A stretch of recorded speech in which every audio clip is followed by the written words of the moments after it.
Kapteenin logi 11. maaliskuuta 2013.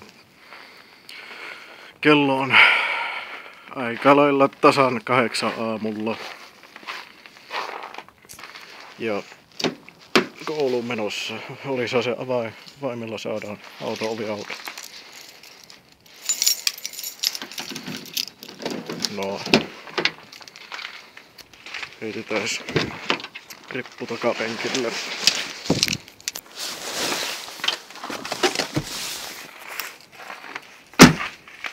Itse istun etupenkillä tietysti. Juu, se on. Siinä on muutama minuutin yli 8. Puoli 9 alkaa luento, eiköhän me keretä. Niin, pitää ottaa tietenkin lämmitysjohto pois ennen kuin mä lähden. Mutta minkälaisen systeemi mä tähän autoon keksisin, kun jos mä joskus haluaisin vaikka kuvata tätä mun autolla ajelua, mutta eihän mä tietenkään pysty tätä kamerakännykkää niinku kädessä pitelemään ja ajelemaan samalla, kun toinen käsi on varattu vaihteiden vaihtamiseen ja mihin kaikkeen nyt onkaan. Tää keksee jonkinlainen systeemi tohon sitten, että pystyisin vaikka kuvaamaan sitä mun ajelemista. Saa hyvin mielenkiintoisen ajeluvideo YouTubeen.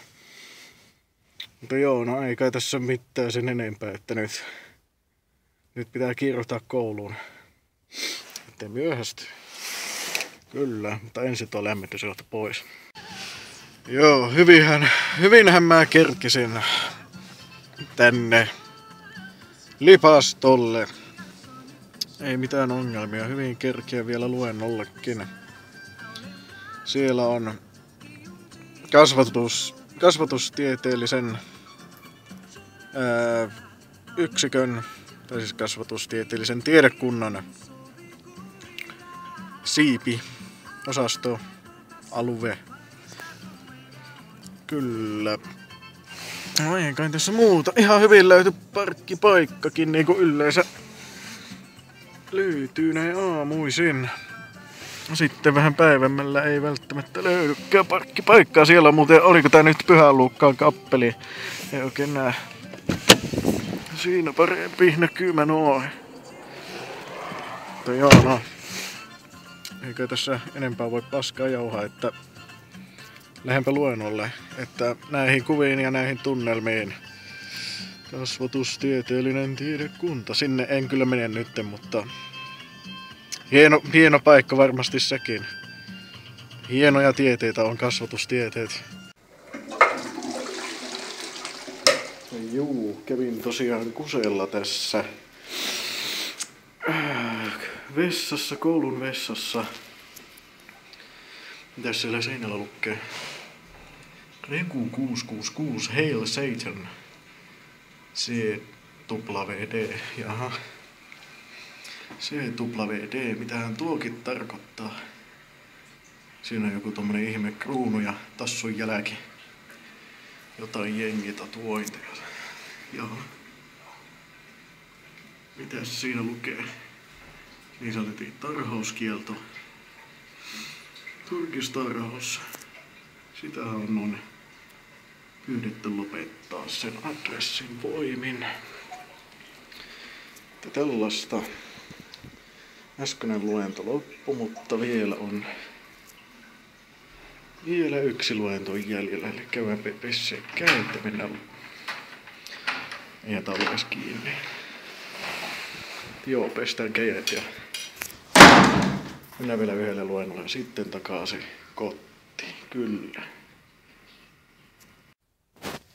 Se koulupäivä olikin sit aika lailla siinä. Äsken oli elokuvahistorian luento ja ensimmäinen elokuvan katselukerta. Kyllä, ajattelin, että siellä katsottaisiin vaan jotain ranskalaisia taideelokuvia, mutta ei, siellähän pistettiin heti pyörimään legendaarinen elokuva sisällissodasta ja Ku Klux Klanin synnystä. Eli kansakunnan synty. The Birth of a Nation. Lukeeko sinne niin? Joo, The Birth of a Nation. Tässä on hieno Wikipediasta kopsattua tekstiä siitä ja siinä onkin Ku Klux Klan Hebo heilumassa tuossa elokuvan julisteessa.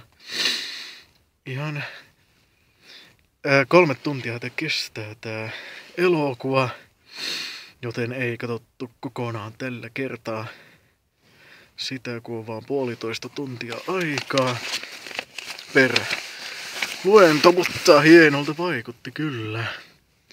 Yhdysvaltain historia on hieno historia, varsinkin sisällissodan aika ja Ku Klux Klan. Se on Yhdysvaltain ylpeyksiä, tuollaiset rotuerottelut ja muunlainen rasismi. Joo, ei muuta sitten kotia päin. Mikäs mulla on siellä?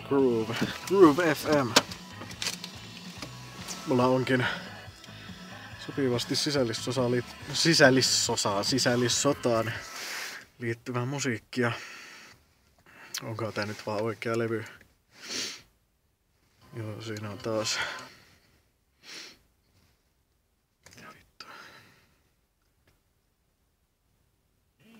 Nope. Perkele. No niin, nyt lähti saatana. Voihan konfederaatio. Onko tässä edes laulua?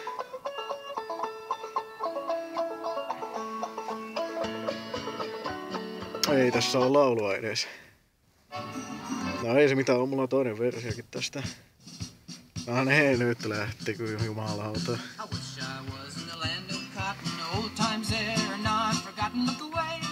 No ei me tommosia konfederaation lauluja pistetä soimaan. Pistetään bosnialaista. Bosnian Root Music. Tää taitaa olla englanniksi. No. Joo. Ja sellaista. Voihan konfederaatio. No, aika lähteä kotia päin, että lopetetaanpas paskan jauhaminen tähän. Tää ehkä olisi joku 3. video nyt tälle päivälle, että alkaisiko jo vähän